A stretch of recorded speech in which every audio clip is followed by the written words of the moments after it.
Today we're going to do the ridge hand.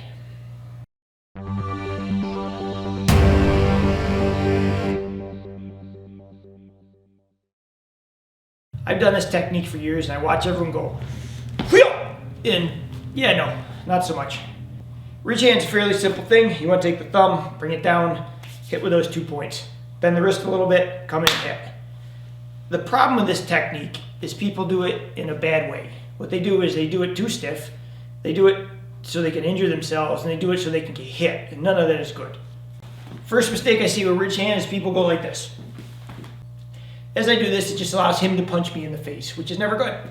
If you are going to throw a ridge hand, ideally when I throw it, I usually use it with a step.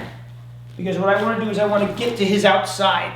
I don't want to be in front of him going like this. It's a bad choice. So I'll use it a lot of times like this. Also, a lot of times when I use it, it's because someone hit my arm and I just rolled off it. So a lot of times I'll get hit and you'll see the roll, and it's just a nice shot to throw just from that position. That leads to number 2, people are just too tense.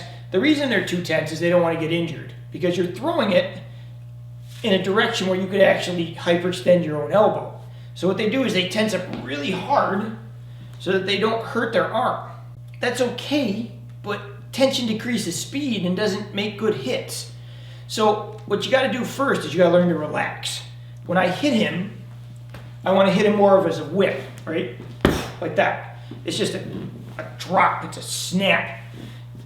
It's a quicker shot, it has more power, and it's much more flexible. Again, if I get hit, I can roll off things. If I'm very tense, I cannot do that.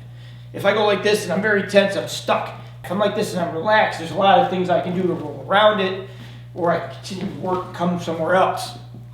Also, if you're going to throw it without that tension, your big fear is hyperextending your arm. Well, to do that, what you want to do is you want to throw it with a little bit of a bend.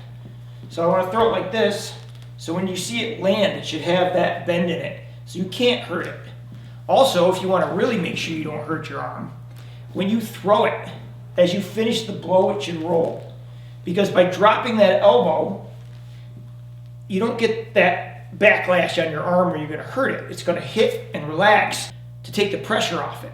Like, you don't get that with punching because it's straight line, right? It goes like this and you're not going to flick out. But when you're throwing anything outside like this, there's always a chance you hurt yourself. So you want to throw it relaxed and just enough to where it just does this and comes back to position. So step to the outside, make sure it's relaxed and whippy. Make sure it relaxes and comes back for 2 reasons, which sets you up for the next shot, which is nice. But number 2, it prevents injuries and hurting yourself. This is Bill Coney for Street Circle Martial Arts. Please like and subscribe. Thanks for watching. I will see you again next time.